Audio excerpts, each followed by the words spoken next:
Sama Kak Noven kembali masih dalam menyembah dalam roh dan kebenaran.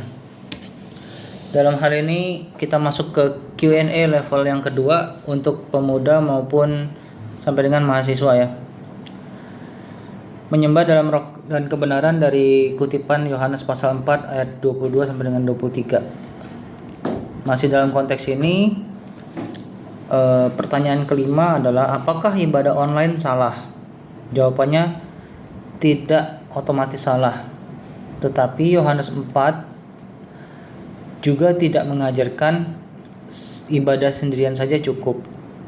Ibadah Kristiani yang tetap itu bersifat komunal, relasional, juga tubuh Kristus. Mengapa? Karena Perjanjian Baru selalu berbicara tentang komunitas iman. Apa beda ibadah sejati dengan emotional hype? Jawabannya simple. Ibadah sejati itu menghasilkan perubahan hidup. Emotional hype hanya menghasilkan sensasi. Ibadah sejati makin rendah hati, emotional hype makin egosentris.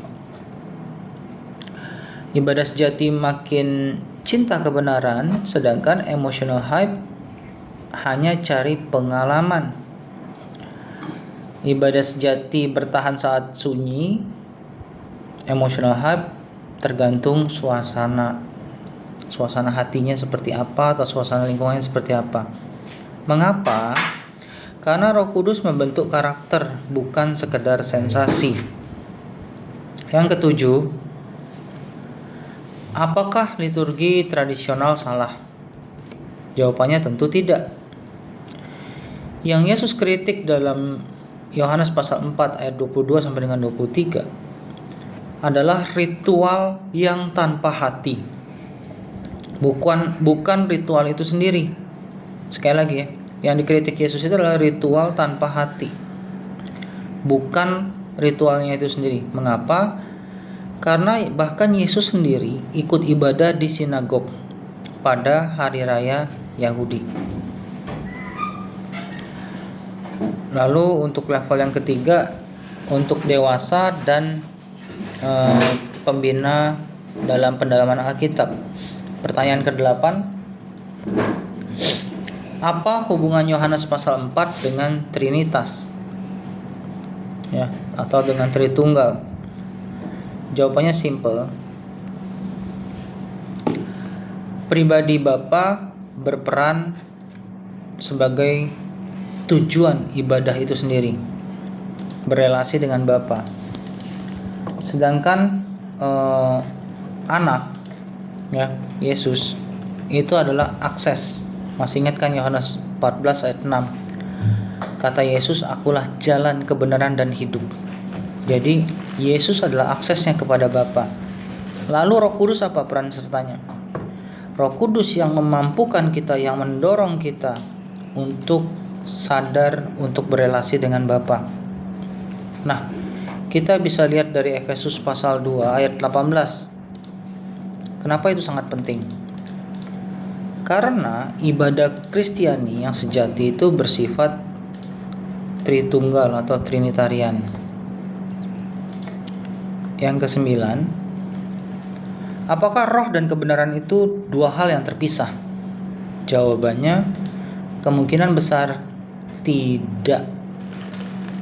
Ini lebih seperti dua sisi satu realitas, seperti satu keping koin yang memiliki dua sisi. Kira-kira analoginya seperti itu. Mengapa? Karena satu preposisi Yunaninya mencakup keduanya. 10.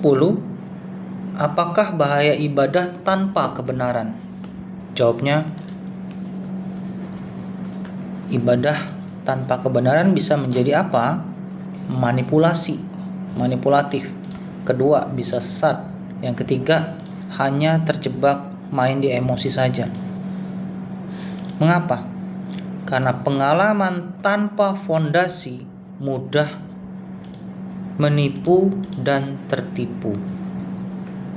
Lalu yang ke-11, Apa bahaya kebenaran tanpa roh?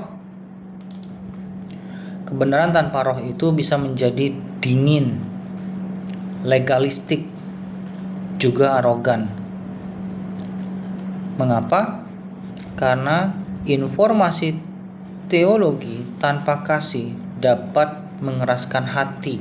Hatinya kaku, hatinya beku, kemana-mana main ngejudge misalnya. Dibanding meresponi dengan kasih dan mengarahkan dengan kasih, hanya terbatas sampai kecerdasan intelektual, tahu secara intelektual, tapi transformasi hati dan pikiran yang utuh tidak diperoleh. Demikian sharing pada hari ini. Kita akan masuk ke level 4 untuk akademisi dan pemimpin. Tuhan Yesus memberkati.